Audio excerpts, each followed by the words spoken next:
Sziasztok, üdvözlök mindenkit! Barát Viktor vagyok, Szászlombattáron 2017. május 9-e van.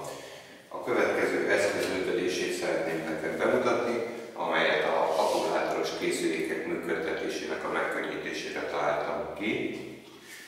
És a következő kép működik. Ugye, gyárilag rajta vannak az akkumulátorok magukon a készülékeken, ezzel növelve a készülék súlyát, és ugye határca a kapacitásuknak.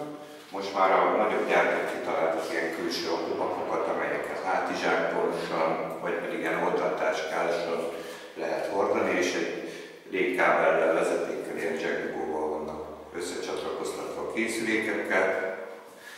Ám ez akadályozza a mozgás például gajak között, tágak között, minden le- és felvételhoz szét kell csatlakoztatni. Ennek a megoldására született meg az ötlet, amelyik egy tök egyszerű megoldás, egy kesztyű, amelyen külső érintkezők vannak, és egy olyan készülék, amelynek az akkumulátor csatlakozásai ki vannak vezetve ide magára a markolatra, pozitív, negatív, és egyszerűen csak megfogom a készüléket, és a rajtam lévő akkupakból egy vezetéken keresztül ide a kesztyűhöz jön az áram, csatlakozik a gép, amikor megfogom. És amelyik készüléket felveszem, éppen az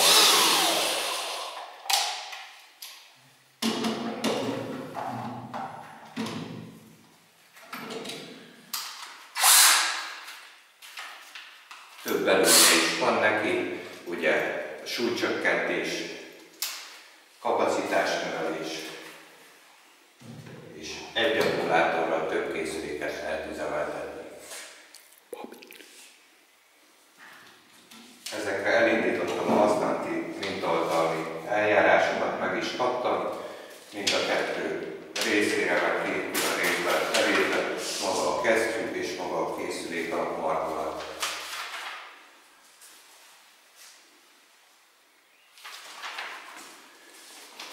Köszönöm szépen a figyelmet mindenkinek, további szép napot kívánok!